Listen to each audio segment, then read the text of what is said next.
Hey YouTube, Joeboy here. So, One Piece chapter 1039 is out. If you guys haven't checked out that chapter yet, I suggest that you do so because I will be spoiling you.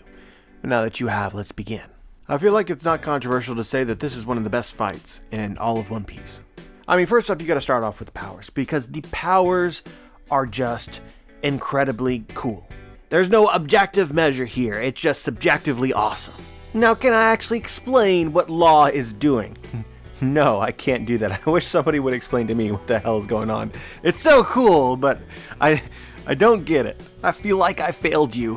Why the hell do you even watch me? Before, I was thinking that Law's awakening basically made the person who he makes contact with his room, giving him some kind of control over that person in some way. The way it was used before, I kind of assumed that Law took away Big Mom's invulnerability, changed the nature of her so that she could sustain more actual damage, because before she was an iron balloon, never been scratched once, and even in this chapter we see that they break her arm. So I assumed that this was Law's awakening. And don't get me wrong, I get that they're attacking her from the inside, which might bypass Haki related defenses or however Big Mom freaking works. But to me, it doesn't make too much sense for Law's awakening to give him such a specific power. Like, you awaken your room devil fruit, and all of a sudden now you can attack people from the inside. Like, that's something that, just being honest with you, Killer can kind of do with his own techniques already. And again, that feels like the whole point of the Haki that Law doesn't currently have, but in-game, just imagine in-game Law mastering all the different kinds of Haki he should be able to do without his devil fruit, so his awakening should be better than that. I want it to be intricate and exciting and make sense, and that doesn't. That seems to me more like a byproduct of some other greater ability that I can't comprehend. But my whole idea from beforehand is kind of foiled by this chapter, because Law does the thing where he makes a sword longer, which is probably noteworthy in and of itself. He stabs it through Big Mom just like before. It doesn't actually damage her, but he can attack her from the inside. And then he needs the sword to go deeper into the earth for some unfathomable reason. And then he literally craters the earth, but what that has to do with Big Mom, I have no idea.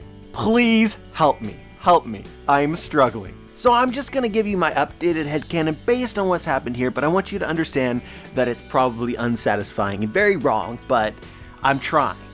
So he coats the sword in what appears to be a room-like substance, okay? So maybe, alright, the thing in which Law is actually controlling, like his room would normally, is the sword. And that explains why the sword is getting longer, because that's not a normal thing for the sword to do. And so I'm thinking that Law can change the nature of the object that he coats in that way, so that it could do things that it wouldn't normally do. Getting longer being one of those things. I like to imagine that Law can transform or change the kind of damage that the sword would normally do.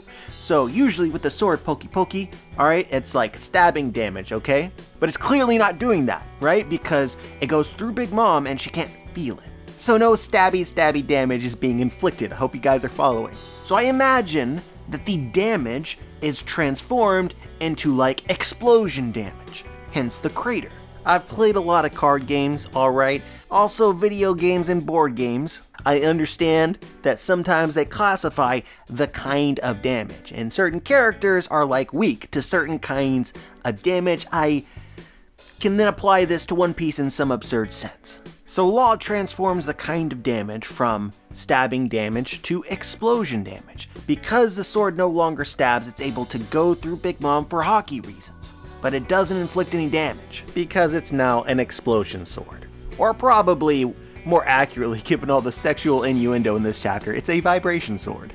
And it applies this to everything that it is touching, which would also be Big Mom. But the reason why Law needs it to go longer is because there's some finite amount that Law can apply to the sword, like his own willpower and ability is applied to the sword. So, for instance, okay, the longer the sword gets, the more that Law is using his powers, which is also similar to how Room was explained in the past, how Law has to work to create a bigger room. It's explained before that Law using his ability taxes his stamina. I think that's the simplest way to put it. And so I'm imagining that the same thing applies for the awakening. So the more that he uses his powers, the more stamina that gets depleted, which is why Law is struggling. His crew right now is literally fearing his death, so I presume that that is a potential drawback. So he has to push himself to extend his room normally, and he has to push himself to extend his sword. But the nature of the sword has been manipulated by the room. He's changed what it is and what it should do or does. So as it is getting longer, its explosion potential increases because the two new natures of the sword are tied together. And that's how you get the Crater and Big Mom. There may be some really easy, simple explanation for this, but I don't have it, so if this proves to be a hilariously inaccurate and overcomplicated explanation, then have fun. So the big idea, though, that I'm throwing out here is that Law can change the nature of a thing so that it has different properties than it normally would. Like in Law's operating room, he can slice people up and rearrange things, but for the most part, they retain their actual function and normal characteristics. So the speculation that I'm suggesting here is a lot more open-ended to Oda's creativity for the kinds of things that Law could potentially do with it, which I like. But anyway, I was talking about the sexual innuendos before, but my god. Law's attack in the fan translation is literally being translated as Puncture Willy. I don't want to speculate that Oda's been reading some Urban Dictionary, but the thought crossed my mind. And this Willy seems to be a source of very powerful vibrations. And then Big Mom wants Kid's best shot and he pulls out a gun. Come on now. Let it be known, Oda, that I have noticed these things. But anyway, to get back to the fight, the reason why it's so good is because the powers are really interesting. They're visually stunning. Kid's ability, I mean, there's a lot of people talking about how Law pulled more weight than Kid, and that seems very apparent to me from this chapter because really, it just seems that way. Law does all the hard work and then Kid gets the sloppy seconds. The only move that Big Mom really counters in the chapter was Kid's move. And then it was Law who set up his own move to deliver this blow that allowed Kid to get in at the end. I'm just saying. That being said, every time I'm taking Kid's abilities over Law because, I mean, he made a giant gun. Really, no words needed. You made your sword longer and it did something, but I don't know. And then Kid made a giant gun. Come on. Also, let's take a moment to appreciate Kid's artistic flair. I mean, he's like making this shit out of random metal that is just around, and he forms it into intricate and awesome designs. I mean, that dude, he has standards. But again, some real talk. I'm taking Kid over Law, but I'm taking Big Mom over both of them because, good lord, everything she did in this chapter was insanely cool. The Mother Carmel Fire Misery Beast, I don't know what that was. Maybe I should know what that was, but I don't. But either way, it was really cool. The Flaming Lightning Sword homie combination is incredibly top tier. And her ability to heal her wounds is not something that I was expecting. I feel like Oda is making Big Mom even stronger when I already thought that she was really strong. I mean, I guess he's taken away some of what made her strong previously and adding more to it. So this person that you can't even damage, once you actually damage her, she can exchange her life for healing. So, wow. This is a death flag, by the way, exchanging life for ability. You don't know how many times she's done this during her life or in her youth. Any power like this, I presume, is a death flag. You guys know, I think Big Mom dies here. Some people don't think so. Either way, at some point, I'm looking at this and I think it's a sign. This is one of those things that I keep in mind when reading a manga, but it is very unlikely that a character gets a fight like this, like we see with Big Mom, where they go all out and they use all of their abilities, and Oda expends every ounce of creativity to make the scene jump from the page for them to have another fight like this later. I think this is Big Mom's fight. She's not going to get another one. At least not another one intricate like this one. Mainly because Oda will have exhausted his resources for her powers. So a lot of the uniqueness of the fight will be gone. She can fight later, and there can be emotional stakes, but not as much of, there's many things which contribute to a scene which makes it good, and you're losing a lot of it blowing your load now. As a side note, this is another thing which contributes to some people's disappointment in certain scenes, because basically a character has a fight left. So like Akainu or Aokiji during Marineford. those were characters that could have done more. Oda could have given them more powers, but he simplified it greatly. And the purpose of this is to, so that character, when they have their epic fight later, there's a bunch of new drawings and new moves that you can show, which will make the overall scene, when the fight of that individual character matters most, better. As much as Oda tries to convince us otherwise, he has a finite amount of ideas. For instance, I've seen people mention that, well, every time that we pan back to the Big Mom versus Kid and Law fight, all we see is the moments in which Kid and Law are actually putting up a fight, where the majority of this has been Big Mom flexing on them. And the reason why Oda isn't showing all of this is because he wants every panel to have the most impact possible, which means he doesn't want to give away any of Big Mom's abilities, as well as he doesn't want to just give us filler. Theoretically, the fight could just stretch on forever, but in terms of choreography, it becomes harder and harder to make it new and interesting with each successive panel that you get. I find power scalers don't seem to like this too much, but it's really just necessary. Same reason he put the cuffs on Marco during Marineford. There is a lot going on. There's a lot there that is already drawing your attention and has readers excited, and Marco was going to show up in the story later, so you could save a lot for him. But anyway, the point of me bringing this up is that this is like Big Mom's big fight. I mean, Oda is literally going all out, and so, I'm doubtful that Big Mom shows up again in Elbaf and we get to see a big fight with her. It just doesn't seem likely. But I suppose that this leads to the other question. I mean, this was a battle chapter. You guys know that I like the plot discussion and the mysteries. Really, the biggest question is, did they defeat Big Mom? And my answer is no. This is an interesting conversation by itself, because I'm sure that some people are gonna disagree, and that's fine. But they're gonna say, well, we've seen this story before where we weren't sure if a character was defeated or not. In Wano, for instance, with Queen, that was very recent.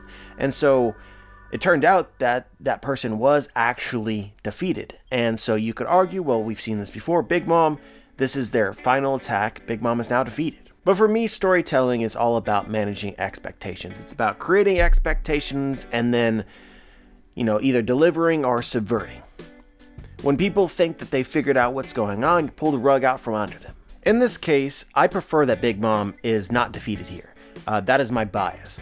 But in this case, I think that would be a good idea to use all that expectation, because people will start to have expectations that, well, maybe Big Mom is actually defeated, because this has been a relatively reoccurring theme in Onigashima, where maybe a character's defeated or not. And in every case, I feel like, other than the heroes like Kinemon and Kiku, in every case, they have been. So it's about time for a villain to get back up, when we're actively led to believe that they might be defeated and not just a random occurrence which nobody expected to defeat them. At the very least, because Oda can do whatever he wants here, it's very open-ended, which leaves me excited because you don't know. If you hedge too hard about Big Mom has to get back up, you're digging yourself a potential hole here, because it might not happen. Or it might not happen immediately.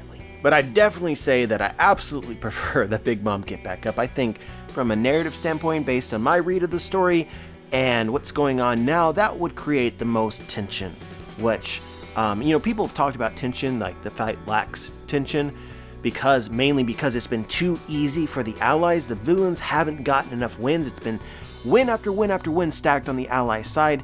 You need to start going the other way, I feel like, eventually. But we'll see what Oda does. Either way, if Big Mom does get back up, then you're in a world of hurt, because Law has already stated that he's got nothing left. This was it.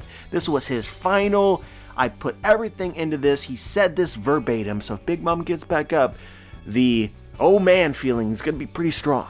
And again here, in this chapter, Oda has built in a way in which it would immediately make sense, because Big Mom can use lifespan in order to heal herself. So as long as she is conscious, no matter how much damage she has sustained, she can potentially heal herself. Now, doing so is again another death flag, but in the immediate, not a good position to be in. Ergo, more tension. But yeah, I do actually feel as though Big Mom needs this win from the story, because we know that she's a Yonko, and we know that she is insanely powerful. But all of that has not amounted to enough yet, in my opinion, to substantiate her reputation and the legend of who she is. And so having our allies both having awakenings, going 2 against 1 against Big Mom, showing abilities which are probably perfectly designed in order to inflict damage on this invulnerable monster. To the last of their efforts, it's still not enough, currently. I think that would create the hype sensation that a lot of people want from Big Mom. But I really don't want to put my foot in my mouth. So, and you also need to keep in mind the possibility Big Mom gets knocked out for a chapter or 2 and then gets back up as well. As I said in previous chapters, I think that was the point of throwing King and Queen off the side of the island, is basically that by the time that all these other things concluded, they would have gotten back up. So, Oda didn't want that to happen. At least not immediately. So, the overreaction and knee-jerk could be there as well, but those are my thoughts. But anyway, guys, that was pretty much the chapter. Aside from this fight with Big Mom, Law, and Kid, the beginning of the chapter very shortly focused on Momonosuke. We see that Momonosuke has actually had success moving the island away from the flower capital, which suggests to me that Kaido is about to assert control again sometime soon. Obviously right now a lot of attention has been devoted to the idea that the bomb explodes over the flower capital and the rubble and the island itself really just rains down upon all the people, killing them. But initially the problem was that Kaido was going to drop the island on the people, so the bomb wasn't part of the equation at all. So it seems likely that if the bomb is going to explode or not, it's going to be soon. So if the bomb actually goes off, you're in a bad spot regardless. And if they save the island from the explosion and from the bomb, the flower capital is still in danger. The only thing that saves the flower capital is defeating Kaido. So I imagine at this moment Kaido is very much distracted from moving the island, fighting Luffy, but if there was ever a moment where Kaido regained control, most likely the threat of the island moving again is going to be reintroduced, which means that Kaido is going to become aware that the island is moving in the wrong direction for some reason and put the throttle down. And the last thing from this Momonosuke scene, as he is trying to move the island, is he hears someone or thinks that he hears someone calling his name. What's going on here, I don't really know. I could throw a million speculations at you, but it seems to me like there might be a big payoff here for who owns this voice, because Momonosuke is at the edge of the island. Is he hearing the voices from the people of the flower capital? It doesn't make too much sense to me because the island is actually moving farther away. But who on Onigashima would actually be calling for him? And why would they be doing that? The answer to this isn't immediately obvious. You guys already know what I want. I want Momonosuke to be hearing the voices of the dead. But Oda has also set up that Momonosuke can hear other voices, for instance Luffy, so that may be what's going on here too. Either way, I expect payoff. But yeah guys, an incredibly hyped chapter of One Piece, just amazing. I'm at the edge of my seat. Clearly, again, something big is going to happen soon, so we will see what that is. But as always guys, I'm curious as to what you guys think, whether you noticed something from the chapter that I might have missed. Share your thoughts. Like the video if you liked the video, dislike the video if you disliked the video, subscribe if you want to be notified for my future content, and as always guys, have a wonderful day.